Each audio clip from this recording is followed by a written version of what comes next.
नमस्कार, मेरा नाम सिद्धांत श्रीवास्तव है एंड अभी मैं मैनेट भोपाल में centre of product design and smart manufacturing में असिस्टेंट प्रोफेसर हूँ। सबसे पहले तो सिद्धांत जी हम आपको बधाई देना चाहते हैं कि आपको हाल ही में शोध की फील्ड में प्लेटिनम अवार्ड से सम्मानित किया गया है कानपुर में। जी, बहुत-बहुत धन्यवाद। मुझे केपीआईटी शोध अवार्ड मिला है और मैं जो वर्क मैंने जो करा था, मैंने आईआईटी कानपुर जो मेरा पीएचडी जहाँ पे हुआ है, डॉक्टर जे राम कुमार के अंडर सुपरविज़न में मैंने करा था। लास्ट ईयर जून 2024 में मेरा डिग्री खत्म हुआ, पीएचडी अवार्ड हुआ और उसके बाद मैंने मेरिट में जॉइन कर लिया अगस्त 2024 में। और जो मुझे अवार्ड मिला है सर, मेरा जो पीएचडी वर्क था उसमें मैंने वर्क करा है, तो मेरा अगर मैं आपको थोड़ा-सा डिटेल बताऊँ मैंने क्या करा है सर। तो मेरा सर मैंने कुछ कोलैबोरेशन से काम करा है डॉक्टर्स के साथ। तो मैंने मास्टर्स करा है वीएनआईटी नागपुर से। जब मैंने पीएचडी जॉइन करा था 2018 में कानपुर में, तब मेरे गाइड ने बोला था, सिद्धांत do something for society. And यही मेरे मोटो रहा मेरे साथ कि मैं जो भी करूँगा सोशल, जो लोगों को हेल्प हो जाए उसके लिए करूँगा। आज का जो गवर्नमेंट हमको इतना पैसा दे रही है, इन्वेस्ट कर रहा है हमारे ऊपर, एंड मेरा पूरा मोटो यही था कि जो भी मैं करूँ पब्लिक के हेल्प के लिए करूँ या हेल्प के लिए करूँ।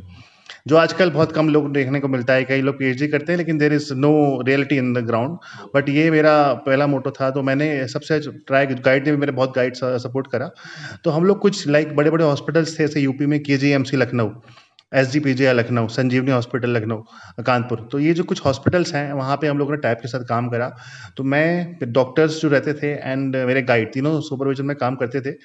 तो जो मेन प्रॉब्लम डॉक्टर फेस कर रहे हैं मेडिकल सेक्टर में, लाइक या पेशेंट्स फेस कर रहे हैं, और जिसको हम लोग एक इंडियन टच देके और अच्छा बना सकते हैं या और अच्छा सोशली और मॉडिफाइड कर सकते हैं, क्योंकि दो चीज़ें बहुत इंपॉर्टेंट है सर। इंडिया के जो नीड्स हैं वो बहुत डिफरेंट हैं। हम लोग हर चीज़ में डेवलप नेशन को नहीं देख सकते कि हमारी प्रॉब्लम सॉल्व करिए, हमें खुद भी कुछ करना पड़ेगा। और दूसरी चीज़, हम लोग कोलैबोरेशन आजकल बहुत ज़रूरी है कि आप कोई भी फील्ड में हो, मैकेनिकल में हो, कंप्यूटर साइंस में, there is a need of collaboration, कि आप सबके साथ कंबाइनली काम करें। तो मेरा यही था कि मैं डॉक्टर्स और मेरे इंजीनियरिंग प्लस मेडिकल में मिला के कुछ करना था। तो हम लोगों ने बहुत सारे काम करा। तो पहला जो मेरे को बहुत अप्रिसिएशन मिला अवार्ड उसका था, हम लोगों ने जब कोविड सेकेंड वेव आई थी, तब मुझे भी कोविड हो गया था। तो मैंने फिजिकली देखा था कि पेशेंट को कैसा लग रहा है, कैसा फील हो रहा है। तब मुझे लगा कुछ करना चाहिए। जैसे मैं रिकवर हुआ कोविड से, तो मैंने देखा कि सेकंड वेव में तो इतना ड्रास्टिकली, आप देखते भी होंगे कितनी डेथ हुई, बहुत ज़्यादा डेथ हुई। प्रॉब्लम हमने जब सोचा कि क्या प्रॉब्लम आई, तो ऑक्सीजन एक बहुत बड़ी समस्या थी। ऑक्सीजन हर जगह है लेकिन हम उसको यूटिलाइज नहीं कर पा रहे। एयर में ऑक्सीजन है लेकिन नहीं कर पा रहे। और जो भी कॉन्सनट्रेटर हम लोग यूज़ करते थे, बाहर सिलेंडर हर बार रिफिल करना पड़ता है, वो बड़ी दिक्कत थी। आप देखते हैं कितना कॉस्ट बढ़ गया था। और जो कॉन्सनट्रेटर्स हैं जो दूसरी कंट्रीज से आ रहे थे इंडिया में, उसमें प्रॉब्लम ये थी कि वो इंडिया के लिए बने ही नहीं थे, वो बने थे फॉरेन कंट्रीज़ के लिए। इंडिया में क्या है, ह्यूमिडिटी बहुत ज़्यादा है, पानी में मॉइस्चर बहुत ज़्यादा है। उस चक्कर में हर कॉन्सनट्रेटर खराब हो रहा था, मतलब काम ही नहीं, ज़्यादा काम नहीं कर पा रहा। अगर थोड़ा डिटेल में आपको दूँ, तो होता क्या है कि हवा में ऑक्सीजन है, नाइट्रोजन है, हम जब सांस लेते हैं, तो कॉन्सनट्रेटर क्या करता है कि हवा से नाइट्रोजन अलग करता है और सिर्फ ऑक्सीजन हमको प्रोवाइड करता है। इसी को बोलते हैं ऑक्सीजन कॉन्सनट्रेटर, कॉन्सनट्रेट करता है। तो इंडियन बेस्ड कोई कंपनी बहुत अच्छी कमना का नहीं कर पा रही थी तब। तो हम लोगों ने ट्राई करा लैब में अपना, विद इन 2 मंथ्स हम लोगों ने प्रोडक्ट बनाया। और आप मानेंगे नहीं सर, हम लोगों ने जब बनाया तो वो कॉन्सनट्रेटर को हमने जब हॉस्पिटल में से प्रोडक्ट दिया, बना इनिशियली प्रोटोटाइप बना के, उससे हमने कई लोगों की जान बचाई, क्योंकि इतनी क्राइसिस थी। इवन वो मार्केट में भी नहीं आया था, सिर्फ लैब प्रोडक्ट हमने सर्टिफाइड करवाया था ISO 13485। जब दिया तो उससे कई लोगों की जान बची। फिर वो हमने कमर्शलाइज कराया, और हम लोगों ने, मतलब उस समय बहुत अच्छा लगा लेके कि हम लोग किसी की लाइफ सेव कर पा रहे हैं। तो ये कुछ प्रोडक्ट्स थे। इसके अलावा मेरे बहुत कुछ प्रोडक्ट्स और भी मार्केट में आए, लाइक और कुछ टेस्टिंग चल रही है। लाइक मैं कानपुर में था सर, आपको पता होगा सर, कानपुर में गुटखा बहुत कॉमन है, फेमस है कानपुर एक लाल शहर जी। तो होता क्या है सर, जब गुटखा कोई आदमी खाता है या कोई पर्सन खाता है, तो होता क्या है, तो उसके जो मुंह के मेम्ब्रेन्स हैं, जो गाल है, गाल के अंदर के टिश्यूज जाम हो जाते हैं। तो आपने कई बार ऑब्जर्व करा होगा, कई लोग मुंह भी नहीं खोल पाते अपना, लाइक एक एक फिंगर भी नहीं घुस पाती। कई बार बेचारे वो खाना नहीं खा पाते, ना कुछ कर पाते हैं। क्यों? अब गुटखा खा रहे हैं, तम्बाकू खा रहे हैं, और मुंह में कुछ हो गया, उसको ट्रिस्मस बोलते हैं, या ओरल सबम्यूकस फाइब्रोसिस बीमारी का नाम होता है। तो वो नहीं कर पा रहे, तो अब क्या करा जाए उसके लिए? तो अब ये जो आप प्रॉब्लम देखेंगे सर, ये इंडिया की प्रॉब्लम है। आप बाहर डेवलप में कोई इतना इतना इशू नहीं है ये। तो इंडिया के कुछ सोल्यूशन चाहिए था इसके लिए। मैंने बहुत सर्वे करा कि क्या solution available, there is no good survey. क्योंकि क्या होता है कि हम लोग ने इसमें R&D करी नहीं कभी, और ये प्रॉब्लम बहुत बड़ी है। तो हम लोगों ने केजीएमसी के साथ वर्क करा, डॉक्टर शालिनी गुप्ता के साथ मैंने काम करा इसके साथ। तो इसमें मैं क्या प्रॉब्लम देखा कि इंडिया में इंडियन बेस्ड कोई भी, जिससे हम लोग रिहैब कर सकते हैं, जैसे रिहैब बोलते हैं, फिजियोथेरेपी अपने माउथ की होती है, कोई ऐसा डिवाइस नहीं था जिससे माउथ की रिहैब कर सके।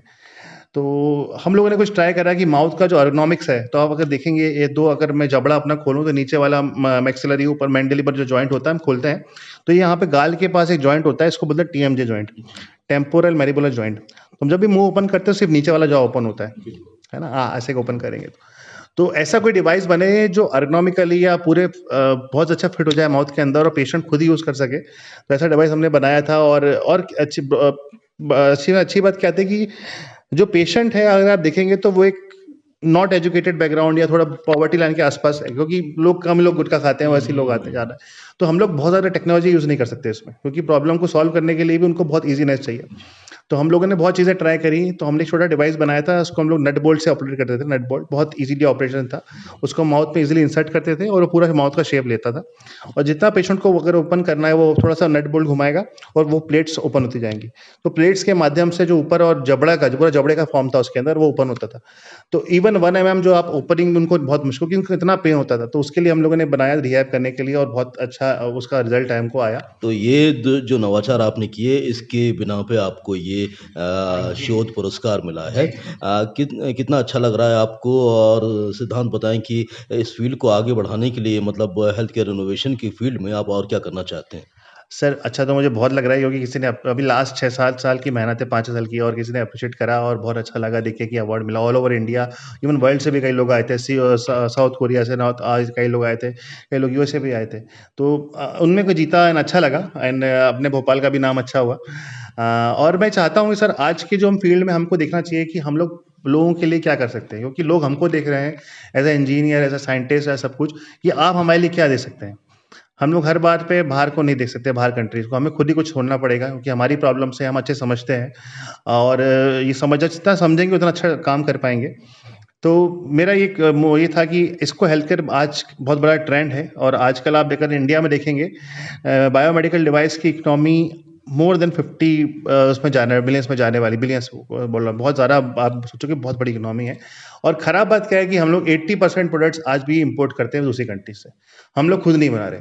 और ये तो सर आप देखिए 150 करोड़ का हम पॉपुलेशन हम बाहर से ले रहे हैं।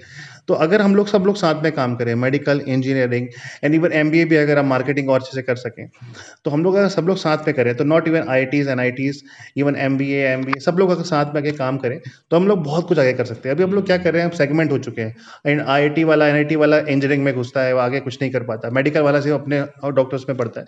There is a need that unified करना पड़ेगा। इवन गवर्नमेंट अगर इनिशिएटिव ले इस चीज़ का कि अलग-अलग हॉस्पिटल्स टैप करें, हॉस्पिटल्स मेडिकल कॉलेज से, देन वो टैप करें इंजीनियरिंग कॉलेज से, तो जो हमारा रिज़ल्ट निकलेगा, हम लोग इसको बहुत एक्सेल कर सकते हैं। कहने का तात्पर्य ये है कि यदि हम इंजीनियरिंग कर रहे हैं या मेडिकल की फील्ड में काम कर रहे हैं, उसके साथ-साथ यदि हम कुछ सोशल एस्पेक्ट पर भी काम करें जी। तो हमें कुछ अलग से दिल से सोशल संतुष्टि होती है। कंबाइनिंग सब लोग करें, जी। एक ही छत के नीचे तब कोलैबोरेट काम करें तो बहुत अच्छा रहेगा सर। मैं जो आपसे ये जानना चाहता हूँ कि आप मैकेनिकल इंजीनियरिंग डिपार्टमेंट में मेरिट में असिस्टेंट प्रोफ़ेसर की जी। हैसियत से काम कर रहे हैं। डिज़ाइन और प्रोडक्ट्स को लेकर आपका काम है। जी। तो और किस प्रकार से इसमें आप नवाचार की तरफ बढ़ रहे हैं? सर मैं जो मैं पढ़ाता हूँ एक्चुअली बच्चों को मोटिवेट करता हूँ कि आप जब कर रहे हो, सोचो कि आप खुद ही फ़ील कर रहे हो। तो मैं एक बहुत अच्छी थ्योरम है एम्पैथी। एम्पैथी एक बहुत अच्छा टर्म है जहाँ पे आप सोचते हो कि सामने वाला क्या सोच रहा है, गोइंग इनटू हिज़ शूज़, कि एक्चुअली में उसको क्या फ़ील हो रहा है। तो जब भी मैं पढ़ाता हूँ मेरा मेन मोटिव होता है कि बच्चे आप सोचो पहले कि सामने वाला क्या फ़ील कर रहा है। एक सिम्पैथी नहीं रखना है, एम्पैथी उसकी जगह रख के देखो अपने आप को। तो जब आप सोचोगे उसके अपनी जगह रख के, तो आपको और अच्छे नए विचार आएँगे कि मेरे ये कमी है। एक इंजीनियरिंग पर्सपेक्टिव आप जोड़ोगे और आप कुछ नया जोड़ने की कोशिश स्टार्ट करोगे। तो मेरा ये है कि सब कुछ जो मैं पढ़ाता भी हूँ तो मैं यही मेथड से पढ़ाता हूँ कि सब कुछ कॉमनली रखें। और अच्छी बात मेरिट में ये है सर, एक सब्जेक्ट है सर यहाँ पर डिज़ाइनिंग वाला और सबके लिए कॉमन है, पूरे इंजीनियरिंग जितनी भी आप कर रहे हो। तो बच्चों को पर्सपेक्टिव मिलता है कि इंजीनियरिंग मैंने बहुत कर ली, अब मैं थोड़ा लोगों के लिए सोचता हूँ।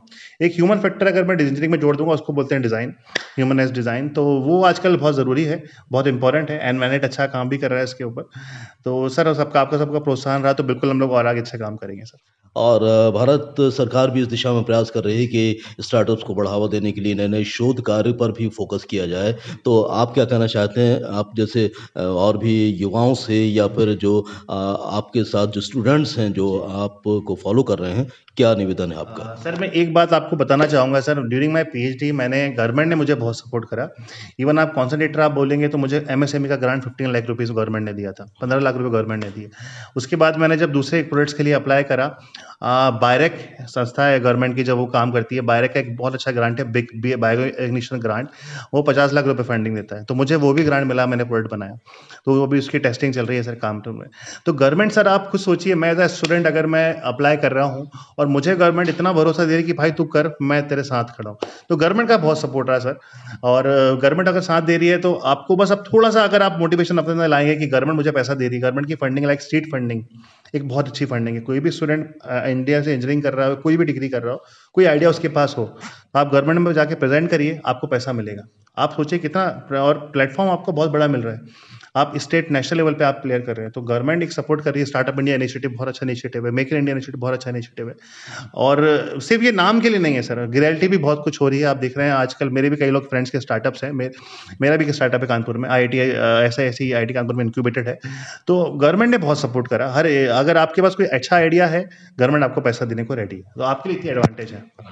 तो चलते-चलते आप सुनने वालों से क्या कहना चाहते हैं कि वो किस प्रकार से इंजीनियरिंग की फ़ील्ड में भी अपना दखल दें और कुछ देश के लिए समर्पित भाव से काम करें? जी सर, मैं एक चीज़ और बोलना चाहूँगा। जब मैं पढ़ाता हूँ तो लोगों को लगता है कि यार मैं इंजीनियरिंग कर रहा हूँ, कोई प्राइवेट कॉलेज है, कोई गवर्नमेंट कॉलेज है और सब कुछ अलग-अलग है, मैं क्या करूँगा आगे? ऐसा नहीं है सर, आप भी वही चीज़ पढ़ रहे हैं जो एक गवर्नमेंट IIT, NIT में लोग पढ़ते हैं। तो आप अपने आप को डिमोटिवेट फ़ील नहीं करिए, जो मोस्टली हमारे लोग होते हैं, बच्चे होते हैं, वो डिमोटिवेट प्राइवेट में क्या होगा? नहीं सर, आपने जो नॉलेज गेन करी है, सबके पास 4 साल है, 24 घंटे हैं, 1 दिन में। तो वो भी वही काम कर रहे हैं, आप भी वही काम कर रहे हैं। उसके आगे आप क्या करते हैं, तो वो डिपेंड करता है। जैसे मेरा भी बीटेक प्राइवेट कॉलेज से था। और जब मैंने थोड़ा और सोचा कि यार मैं और सोसाइटी के लिए कुछ करना है, अपने लिए और नॉलेज बढ़ाना है, तो आपको अपने आप रास्ते खुलते जाएँगे आपके लिए। तो कभी भी अपने आप को छोटा मत समझिए, कि आपके पास जो आज है, लोगों का सपना होता है, आप उसको जो है आपको थोड़ा उससे सैटिस्फाइड रहिए और उसको और आगे अच्छा करने की ट्राई करिए। आप डेफ़िनिटली बहुत आगे जाएँगे। सिद्धांत जी, एक बार फिर से आपको बहुत-बहुत शुभकामनाएँ देते हुए इस बातचीत को ख़त्म करते हैं। जी। Thank you so much. Thank you sir. Thank you very much sir.